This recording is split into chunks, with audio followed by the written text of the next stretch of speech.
Assalamualaikum warahmatullahi wabarakatuh kepada rekan-rekan Harmony Land Group. Saat ini saya akan mengikuti seleksi dengan menjawab beberapa pertanyaan yang telah diajukan oleh HRD Harmony Land Group. Untuk pertanyaan pertama, ceritakan siapa diri Anda dengan bebas dan apa adanya. Perkenalkan, nama saya Melanie Suka. Saya lulusan dari Universitas Pajajaran jurusan Sastra Anak. Saya lulus pada tanggal 13 Agustus 2020. Setelah saya lulus, saya banyak mengikuti kegiatan. Dan selama saya berkuliah, saya banyak mengikuti organisasi, kepanitiaan, dan volunteer. Selain itu, saya juga pernah melakukan pengabdian desa dan membantu beberapa proyek dari dosen. Setelah saya lulus, saya mengajar di rumah dan mengajar privat. Yang nomor 2, ceritakan tentang keluarga Anda, bagaimana pendapat Anda tentang keluarga Anda, dan cerita apapun yang bisa Anda bantu. Menurut saya, keluarga saya adalah keluarga yang sportif, keluarga yang hebat, keluarga yang sangat mementingkan pendidikan. Ayah saya bekerja sebagai buruh bangunan, ibu saya sebagai guru mengaji. Beliau telah menguliakan saya sampai jenjang S1. Selama ini di keluarga saya memang belum pernah ada yang kuliah, dan saya termasuk yang pertama. Maka dari itu saya bilang keluarga saya adalah keluarga yang hebat. Nomor 3, ceritakan pengalaman terbaik dalam hidup Anda yang menurut Anda itu adalah pengalaman paling prestatif yang pernah Anda alami. Itu terjadi pada tahun 2019. Saat itu saya ditunjuk sebagai ketua di suatu organisasi himpunan. Saya sangat bersyukur. Saat saya menjadi ketua, saya merasa harus banyak yang saya pelajari, dan saya mengikuti organisasi lain untuk belajar supaya organisasi yang saya pegang dapat berkembang lebih baik. Gitu. Karena sebelumnya itu organisasi yang sudah lama vakum, dan saya sangat bersyukur karena organisasi yang telah saya perbaharui sekarang berkembang. Nomor 4, ceritakan pengalaman terburuk dalam hidup Anda. Sebuah pengalaman yang menjadi titik balik dan evaluasi terbesar yang akhirnya membuat Anda menjadi pribadi seperti sekarang. Sewaktu saya 2016, itu saya mulai memasuki kuliah. Keluarga besar saya tidak suka saya kuliah, dan tetangga saya juga banyak yang menghina. Tapi itu jadi acuan buat saya untuk saya bisa berkembang lebih baik daripada mereka-mereka, dan terbukti bahwa sekarang saya bisa lulus dengan nilai yang memuaskan. Itu. Nomor 5, ceritakan pengalaman lainnya yang ingin Anda ceritakan. Sebuah pengalaman entah baik atau buruk, entah susah atau mudah, namun pengalaman itu membuat diri Anda tumbuh menjadi pribadi yang lebih baik lagi. Itu terjadi pada tahun 2018. Itu titik balik. Saya mengikuti mata kuliah yang dosennya dosen killer dan ditakuti semua mahasiswa. Saat itu saya mendapat nilai yang buruk, dan saat mendapat nilai yang buruk itu saya dipanggil ke depan. Kemudian saat di depan saya nangis karena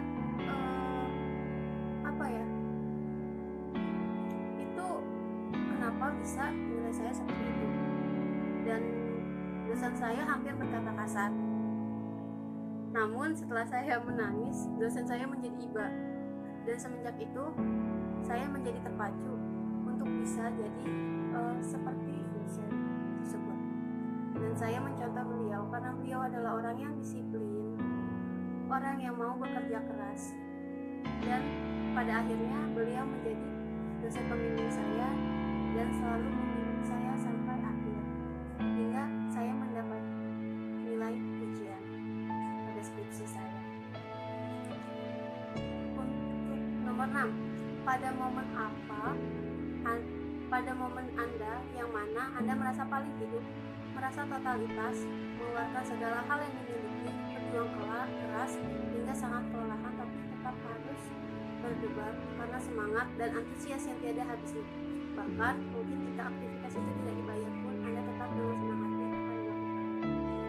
Ya baik, saya merasa paling totalitas saat saya diberikan suatu tanggung jawab besar.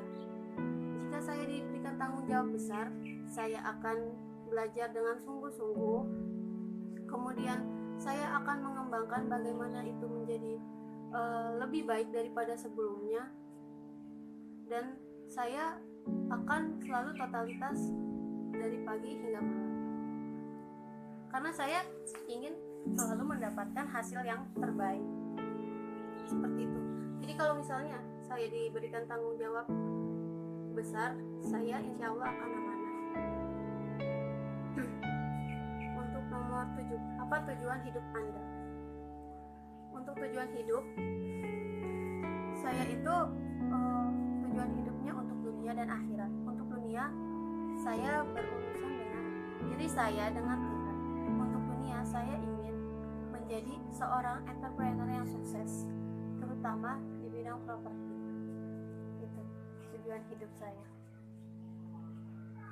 Nomor 8, apakah mimpi terbesar Anda sebuah mimpi yang sangat ingin Anda raih, yang membuat Anda bergerak, bukan mimpi tinggi di siang bolong yang Anda ingin tapi tidak membuat Anda bergerak. Saya sangat ingin kuliah di luar negeri, dan saya ingin sekali menjadi pengusaha yang sukses.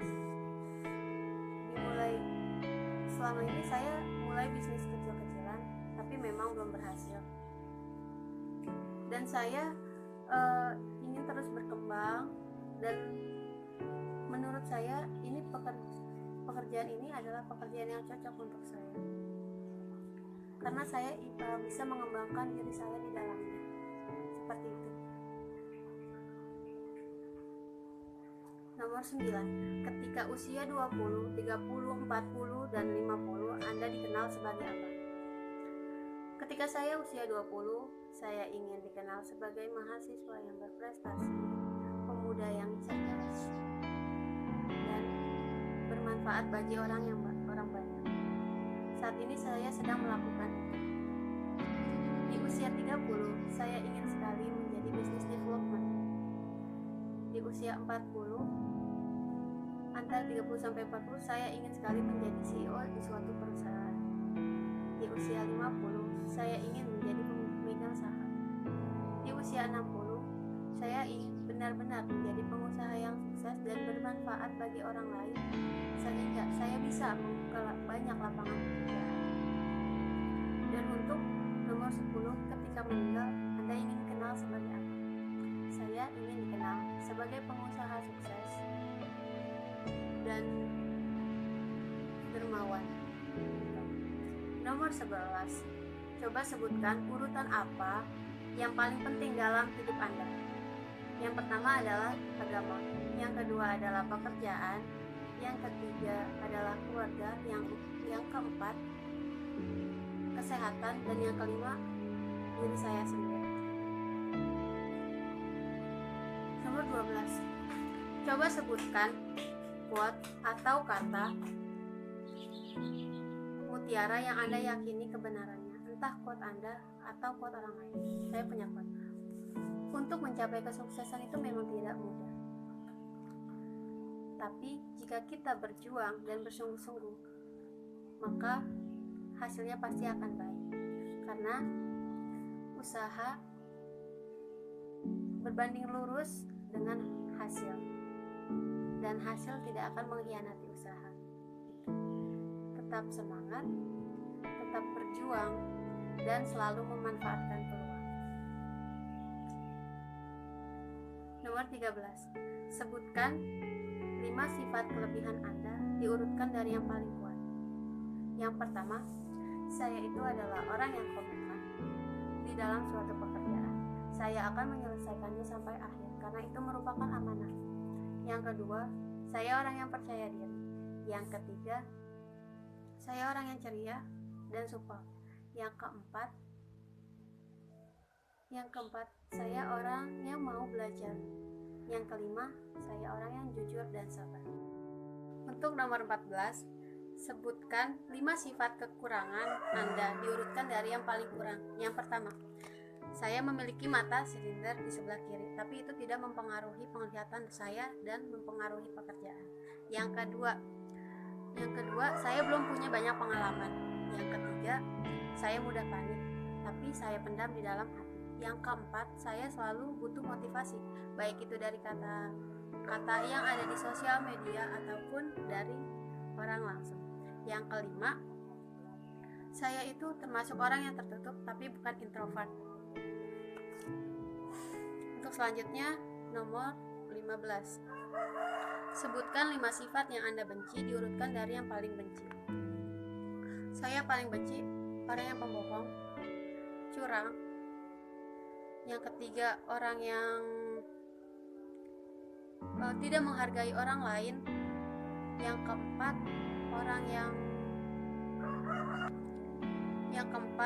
pemarah. Yang kelima, orang yang sombong. Untuk nomor 16, sebutkan 5 sifat yang ingin Anda miliki diurutkan dari yang paling ingin dimiliki. Yang pertama, optimis. Yang kedua, setia. Yang ketiga, pemaaf. Yang keempat, bisa diandalkan. Yang kelima, selalu suportif.